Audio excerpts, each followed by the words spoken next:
Bonjour à tous, donc aujourd'hui je vous retrouve pour une nouvelle vidéo, donc cette fois-ci ça sera un lecture manga, so let's go. J'ai lu le tome 5 de la série Tokyo Revenger de Ken Wakui. Oh goodness, ce tome là il était mais...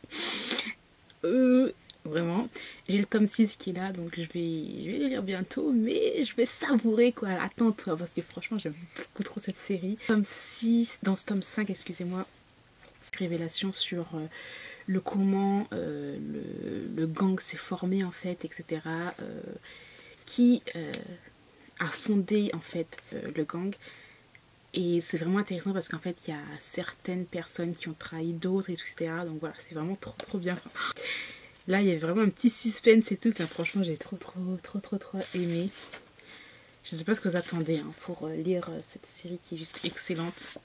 Godness. Ensuite, j'ai lu Bloom Into You, donc le tome 3 de Nio Nakatani chez Kana. Et celui-là, je l'ai adoré. Ouais, franchement, je l'ai adoré parce qu'il y avait quelques petites scènes que j'ai vraiment trop aimé. C'était doux et tout. Et j'ai toujours autant de mal avec ce personnage-là.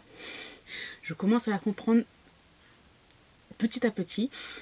Mais là, franchement, j'ai adoré ce tome-ci là. Donc, je me suis dit, oui, j'attends le tome 3, etc. Parce que bon, le tome 1, le tome 2, bon, je viens d'aimer, mais voilà, il manquait un petit truc, quoi, un petit piment, quoi. Et le piment était là. Donc, dans ce tome-là, le piment était là. Donc, vraiment cool. Après, oui, j'ai du mal avec ce personnage-là parce qu'en fait, bah, t'as l'impression qu'elle ressent rien en fait, et petit à petit tu commences à la comprendre, sa psychologie et tout, donc bon, voilà. À voir par la suite, mais en tout cas ce tome 3 là m'a donné envie de lire le tome 4 qui est dans ma palle, que je lirai bientôt aussi. Ensuite j'ai lu le dernier tome de From Hand de Mitsuo Shimoki-Tazawa, toujours chez Kana dans leur collection Big. Celui-là, franchement, c'est le dernier tome et vraiment j'ai été un peu déçue parce que... Enfin, vraiment, le premier tome, j'étais vraiment hyper hypée, j'étais à fond et tout. Je me suis dit, ouais, j'ai trop hâte de lire la suite. Et dans ce tome 3-là, j'ai trouvé, et même maintenant, maintenant que je l'ai terminé cette série, dans la globalité, j'ai trouvé que c'était... Il banalisait trop les choses en fait, du genre ben, on viole les gens, c'est tout à fait normal. Après les personnages, ils vivent tranquillement leur vie, ils tuent des gens, ben, c'est tout à fait normal aussi. Allez, on continue à vivre la vie, on continue à vivre nos vies, etc. Enfin, et puis à chaque fois, il y avait toujours une personne qui sortait de nulle part pour changer les choses, etc. Enfin, en fait, les personnages, ils sont complètement... Je sais pas en dire fous, mais ils sont... Genre, je sais pas, c'est pas normal en fait, c'est pas un comportement normal. Tu tues une personne déjà, tuer une personne c'est pas vraiment normal, mais bon voilà, la personne, t'as un mort devant toi, enfin, je sais pas, c'est trop bizarre, enfin, ils sont pas choqués, c'est trop banal. Comme je dis, ils banalisent, enfin, dans cette série, en tout cas, ils ont trop banalisé les choses qui se passaient et qui étaient censées être choquantes et traumatisantes pour les personnages. J'ai l'impression que pas du tout, c'était tout à fait normal. Eh bien, allez, on va aller tuer ce personnage-là. Et puis voilà. Enfin, franchement, j'ai trouvé ça un peu trop bizarre. La fin, j'ai pas trop aimé. C'était une fin un peu facile. Les personnages, tous les personnages, ils sont bizarres. Tous les personnages sont bizarres psychologiquement. T'en as, ils vont utiliser d'autres personnes pour leur vengeance, alors qu'il y a d'autres trucs qui se passent, hein, vraiment. Ensuite, on a la révélation du pourquoi, du comment les personnages sont arrivés à ce point-là. J'ai envie de dire, ok, d'accord, mais vous avez tous des problèmes psychologiques. Hein. Enfin, franchement, t'en as un qui aimait sa mère a été tuée par je sais pas qui. Voilà, enfin, vraiment des relations hyper malsaines et pas bonnes du tout. Donc, franchement, j'ai été déçue de ce troisième tome. Je pense que s'il y avait peut-être un quatrième tome, ça aurait été mieux. Un peu plus développé. Alors ensuite, j'ai lu le troisième et dernier tome de la série, Le Mystère des Pingouins de Tomiko Morimi et Keito Yano. Ce tome 3 là, je l'ai adoré. Franchement, je suis vraiment trop contente d'avoir découvert cette série à travers Nobi Nobi. Et je pense que je vais aussi aller plus vers cette maison d'édition pour certains titres. Et ouais, franchement, ce troisième tome là, il était vraiment très bon. bah voilà, en fait, dans ce tome 3 là, ben, on a la révélation du mystère, voilà, du mystère par rapport aux pingouins, etc. Enfin, le mystère des pingouins, puisque la fille a redit le truc. Le personnage principal, en fait, commence à... Enfin, il a toujours un peu de mal à trouver le lien entre l'assistante qui est là et tout ce qui est autour des pingouins, de la sphère, etc. Enfin bon, si vous avez lu le premier tome, vous savez de quoi je parle. Donc voilà, moi je regarderai le film d'animation parce que j'aime beaucoup trop les films d'animation de ce genre-là. Donc vraiment, vraiment trop trop bien. Ensuite, j'ai lu le 13e tome de la série Devil's Line de Ryo Hanada. Comment vous dire que je l'ai savouré ce tome-là. J'ai le dernier tome qui est dans ma palle. Comme je vous l'ai déjà dit, je vais attendre un bon petit moment avant de le lire. Ici, on va essayer dans ce tome-là de... ils vont essayer de trouver un accord commun pour qu'ils cohabitent tous ensemble. Mais bien sûr, vous avez un certain clan et un autre clan. Donc voilà, it's very complicated. Trop trop bien. Trop bien. On sent en fait que dans ce tome-ci, voilà, on sent que la fin est proche. Voilà, franchement, on sent que la fin est proche.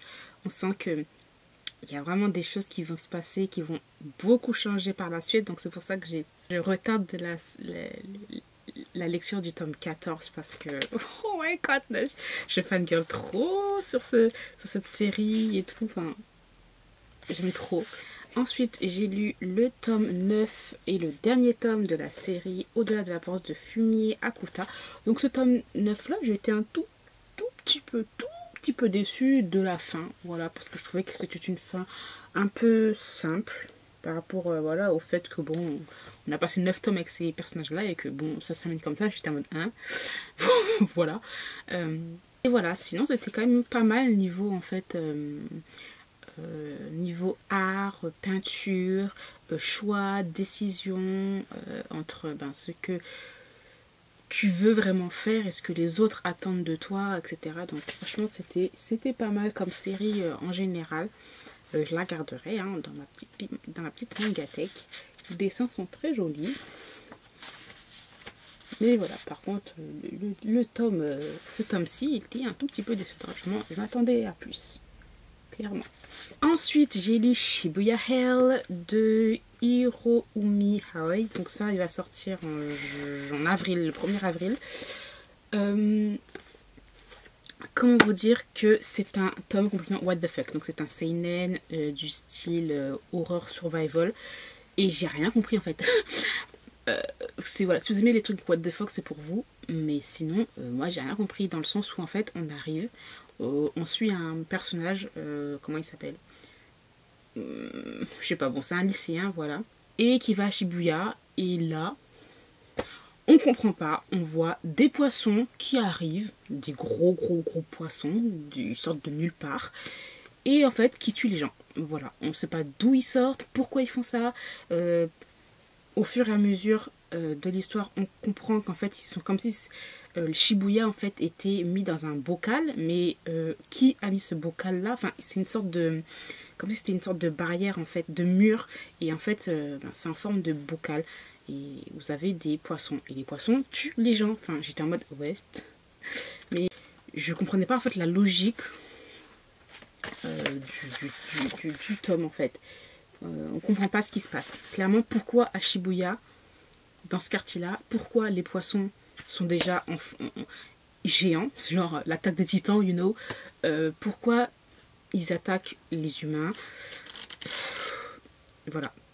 Donc c'est vraiment un tome complètement what the fuck, clairement. Il va falloir m'expliquer. Alors je crois qu'il va y avoir le tome 1 et le tome 2 qui vont sortir aussi simultanément. Donc voilà, à vous de faire votre avis si vous voulez le lire ou pas. Vous voyez, voilà, vous avez plein de gros poissons tueurs. Des poissons qui parlent en plus aussi. Enfin, bref, le problème qui est là, c'est que je ne comprends pas. On ne comprend pas. Je ne comprends pas clairement d'où ils sortent, pourquoi ils tuent et pourquoi c'est à Shibuya. Voilà. Ensuite, j'ai lu Liquor and Cigarettes de Ranmaru Zarya, donc auteur yaoi que j'adore, par contre pour public averti parce que c'est très graphique, très explicite. Donc voilà. mais j'aime énormément ce qu'il fait. Donc là on tourne autour, on est dans une petite ville du sud et on a deux personnages, donc c'est celui-là et celui-là. Donc ils ont grandi ensemble en fait, ces deux personnages là. Et il y en a un qui tient une boutique de cigarettes, un autre qui tient une boutique d'alcool, etc. Ils se connaissent depuis qu'ils sont plus petits. Lui il est bisexuel, lui il est hétéro et tout. Et voilà, donc leur relation va évoluer car lui il va commencer à boire. Il a son petit secret, il vend en fait des boissons, il vend de l'alcool, mais en fait il tient pas à l'alcool du tout. Et un soir il va boire un peu trop et petit rapprochement, petit truc qui arrive. Voilà. Moi j'ai beaucoup aimé franchement. Et lui en fait il va tout faire pour le faire craquer, donc c'est vraiment trop cute. Bon, il y a cute et cute, hein. Il y a cute du style ouais c'est cute, et il y a cute voilà quoi. Donc en gros pendant tout le long du manga, donc c'est un one shot, hein, lui va essayer de le faire craquer tout simplement. Et lui ben voilà, il ressent des petites choses, mais il sait pas si c'est vraiment de l'amour ou de l'amitié, bref. Voilà, donc franchement j'ai beaucoup aimé ce petit tome-ci. Et ensuite j'ai lu le 4e et dernier tome de la série Éclat d'âme de Yuki Kamatani, donc que je conseille à tout le monde, LGBT, oui, à tout le monde. À tout le monde, il faut vraiment lire ce manga qui est vraiment génial, qui est très bienveillant, qui est excellent. Franchement, j'ai adoré. Accepter les gens comme ils sont. Et voilà quoi. Donc dans cette série, moi c'est ma série coup de cœur aussi en 2019. Vous avez des personnages bisexuels, vous avez des personnages trans, vous avez des personnages lesbiens, vous avez des personnages gays, vous avez des personnages asexuels, vous avez des personnages... Franchement c'est juste hétérosexuel, vous avez tout. Et c'est tout ce petit monde est regroupé dans une petite... auberge de jeunesse, et c'est vraiment trop bien. Donc franchement je vous le conseille à mort. Les dessins sont vraiment beaux, c'est poétique aussi, enfin excellent. Et puis c'est 4 tomes, donc franchement je vous le conseille à mort. Donc voilà, j'ai terminé pour ce lecture manga, j'espère qu'il vous aura plu. Je vous remercie d'avoir regardé cette vidéo jusqu'au bout et je vous retrouve très bientôt. Bye. Bring 'em out,